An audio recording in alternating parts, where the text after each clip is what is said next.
Amazonga yuk tushirgan keldim akalar hozir. Registratsiyadan o'tyapman.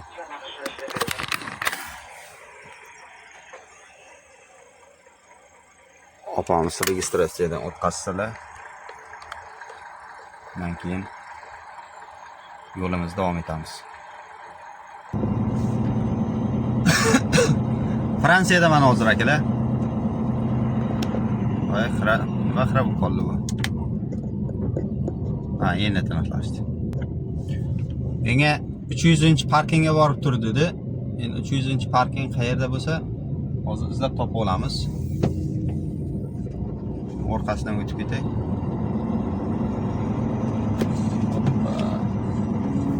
Fransiyada mana hozir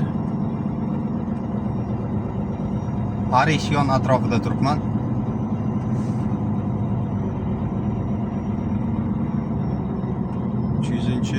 Parking qayerda turgan bo'lsa ekan. Hop, olamiz.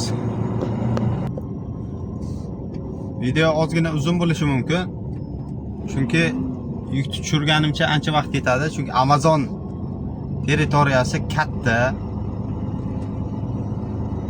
Ko'ryapsizlar, o'zi parkingni topish, hali yuk tushirish u yoqda tursin, parkingni topish problema. Voy. Hamma narsa og'dar-to'ndar bo'lyapti. Chunki yo'lida ozgina bo'lsa ham, kichkina yama bo'lsa ham 24 tonna yuki bor. Bilmayman nima ortgan, lekin plombali yuk. Plombalanga, men ko'rganim emas nima ortganini. Og'ir yuki. Hamma narsam hozir teskari chappa-chuppa bo'lib ketdi. Shular hammasi Amazon furalari, Amazonga tegishli territoriyasi. Undan tashqari ham mana menga o'xshagan Litvadan, Latviyadan, Germaniyadan yuk olib kelib tushirib ketadiganlar qancha. Daji Amazon territoriyasida o'zini Amazon приложенияsi bor, dasturi bor, o'shani yuklab olib, o'shani xaritasi bor, qayerga borish kerakligini, qayerga yuk tushadi, o'zingiz tushirasizmi? O'sha dastur orqali tushiradigan yoki yuk ortadigan joyingizni topib olishingiz kerak. O'zini programmasi bor. Katta anaqa nima deydi, shirkat, katta baza, Amazon bazasi. Shuning uchun yuk tushirishda, ortishda bilgan, endi o'rganib ketgan, hech qanaqa qiyinchilikka uchramaydi. Men birinchi marta Amazonga yuk olishim. Yuk tushiryapman Amazonga. Hozir ko'ramiz. Qanaqa bo'ladi, qiyinchiligi bormi, yo'qmi?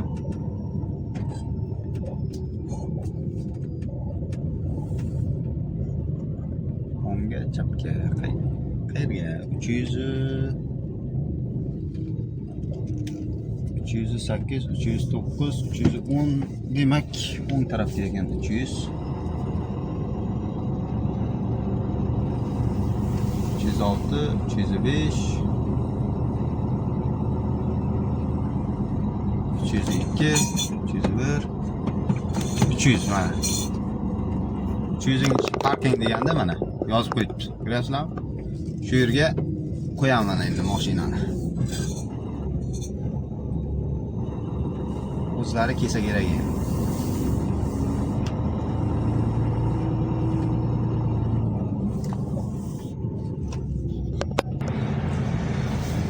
Joyiga shu parkingga qo'yapman hozir.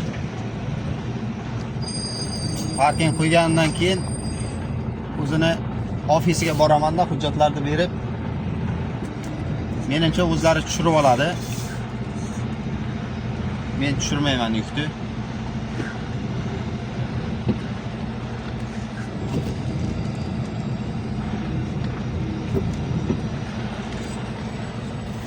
Bo'ldi. Assalomu alaykum akalar, yaxshimisizlar? Charchamasdan. Akalar, tinchmisizlar? Xullas akalar, qaranglar. Men yana sahnaga qaytdim. YouTube platformasi men uchun katta sahna. Chunki bunga ham alohida ijod qilish kerak, alohida video qilish kerak, syomka qilish kerak.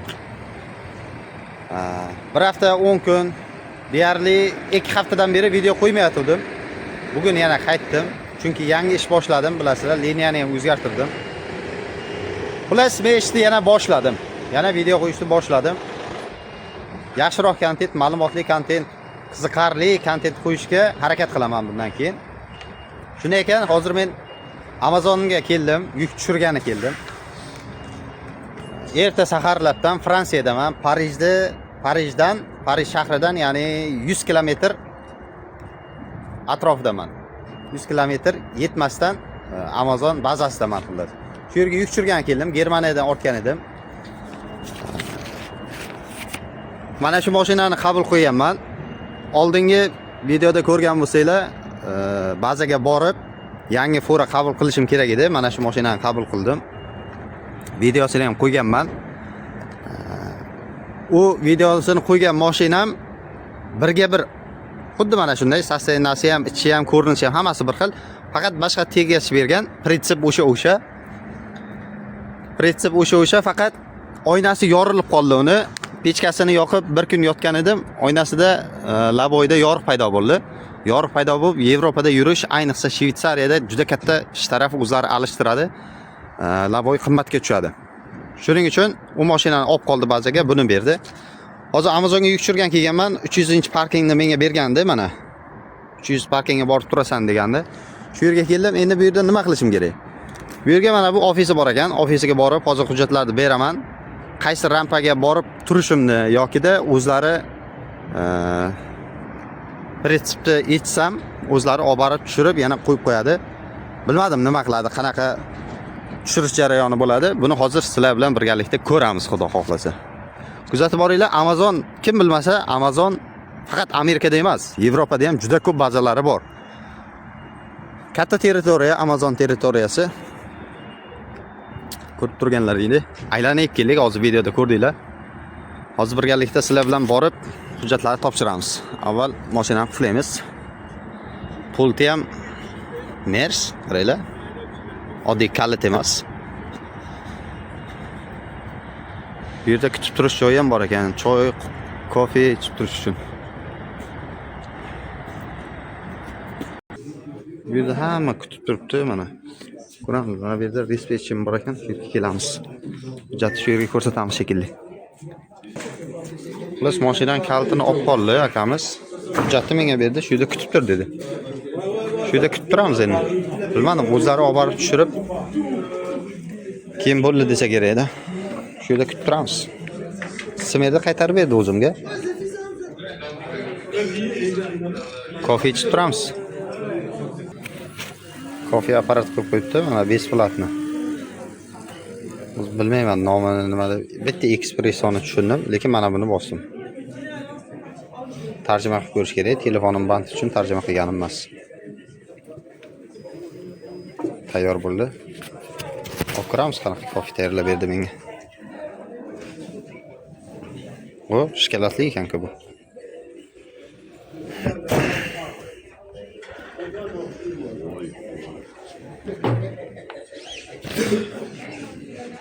Kutamiz endi.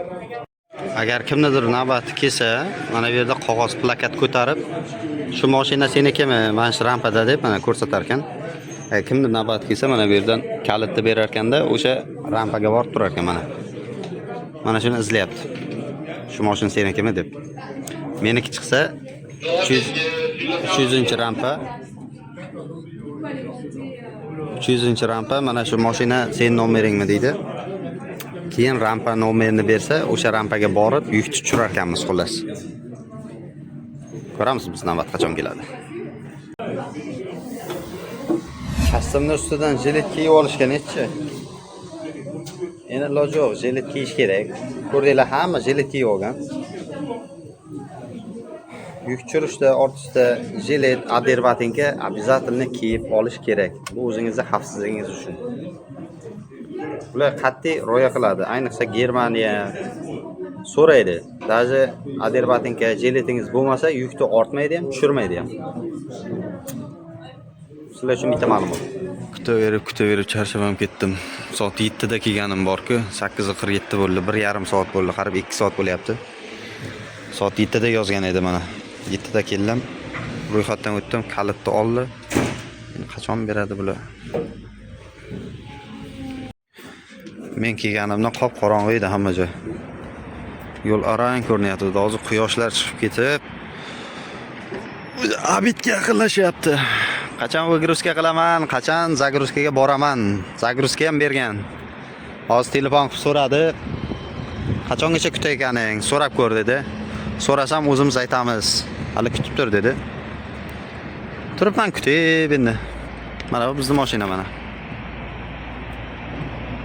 Mashina ichiga kirib yotsammakan desam ham kalitni ham olib qo'ydi, yaramaslar. Mayli. Shoshib qayerga boramiz? Kut desa kutib turaveramiz. Qiladigan ishimiz shu bo'lsa. Mana bu kofe apparatni zapravka qilyapti mana. Qarang qilib zapravka qiladi, nimalar soladi. Zapravka qilyapti.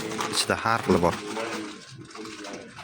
Sutli kofe, oddiy kofe, turi ko'p xullas. Cappuccino, mana zapravka qilyapti. Bu uchalasi platniy, bu platniy, mana bu besplatniy. Hamma besplatnidan oladi, lekin mana bu pullikni hozir zapravka qilyapti. Shunaqa gaplar. Abitda ham shu yerda qilamizmi deyman-da. O'zi soat 9 ham bo'ldi.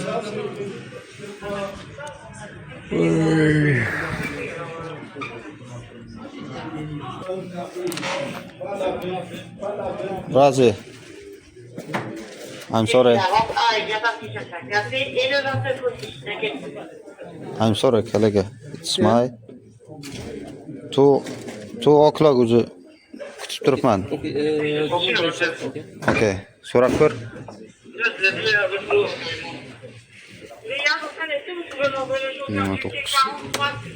Bizga qachon keladi?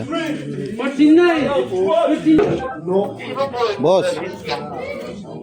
My 300. Wait. Prem.